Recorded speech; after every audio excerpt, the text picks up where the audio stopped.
Pinoprotektahan ni Radharani ang kanyang mga devotee mula sa libro ng Hari ng Lilamrita.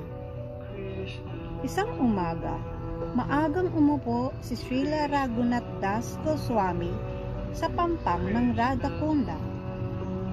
Sinimulan niyang bigkasin ang nakatakdang bilang ng mga rosaryo ng Hare Krishna mantra. Lubos siyang nalulubog sa pagdarasal, meditation, habang sabay na nararamdaman ang kanyang pananabik sa kanyang si Srimati Radharani.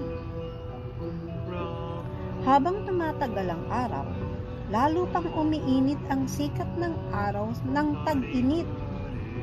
Nagsimula ng pagpawisan ng matindi si Srila Raghunath Das Goswami at kasabay ng pagdaloy ng kanyang luha ng pagmamahal, naging maputik ang lupang kanyang kinaluluhuran.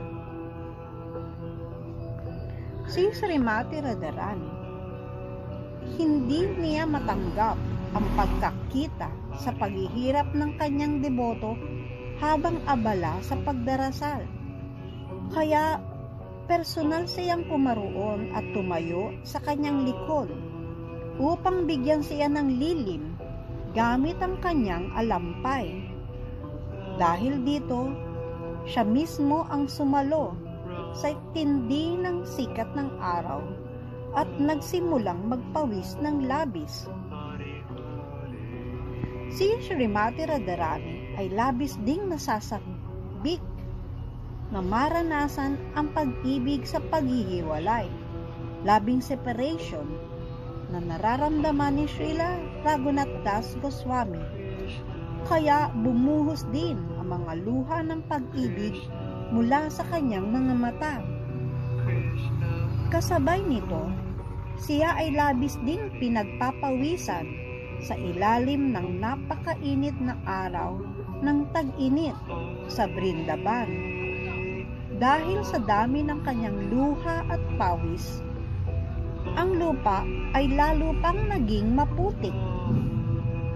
Sa mga sandaling iyon, dumating si Srila Sanatan Goswami sa Radhakunda at nakita ang buong pangyayari. Nalilito siya at hindi alam ang gagawin. Nakita pala siya ni Srimati Radharani at ngumiti ito sa kanya at bigla na lamang naglaho. Si Sanatan Goswami ay lumapit kay Srila Raghunath Das Goswami at inistorbo siya. At sinabi ang kanyang nakita. Sinabi niya na si Srimati Radharani ay pinagsisilbihan siya at nakuha niya ang biyaya mula rito. Dahil sa kanyang pagkakaupo sa napakatinding sikat ng araw, ay siya pa mismo ang nagsisilbi sa iyo.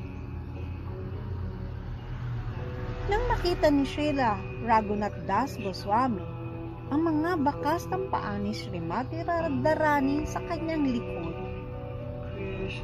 nagpatira pa siya at umiyak na parang bata. Pinalubag loob siya ni Sanatan Goswami at sa tulong ng ilang deboto, mabilis na gumawa ng maliit na kubo para kay Raghunath Das upang hindi na siya maarawan habang nagdarasal.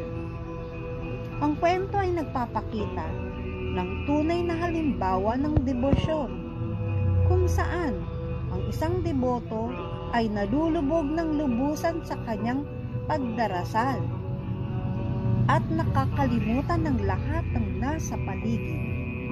Ang tunay na deboto ay hindi humihingi ng kahit ano mula sa Diyos. Nais lamang niyang magbigay ng kanyang pag-ibig. Dahil dito, ang Diyos mismo ang nag-aalaga sa kanyang mga deboto. Si Srimati Radharani na may milyon-milyong tagasilbing gopis at manjari ay personal na dumating upang pagsilbihan ang kanyang deboto. Napakaganda ng kwento na ito sa pagsisilbi kay Srimati Radharani. At sinasabing, kailangan nating unang lumapit kay Srimati Radharani bago tayo ay makarating kay Krishna mismo. Haribol!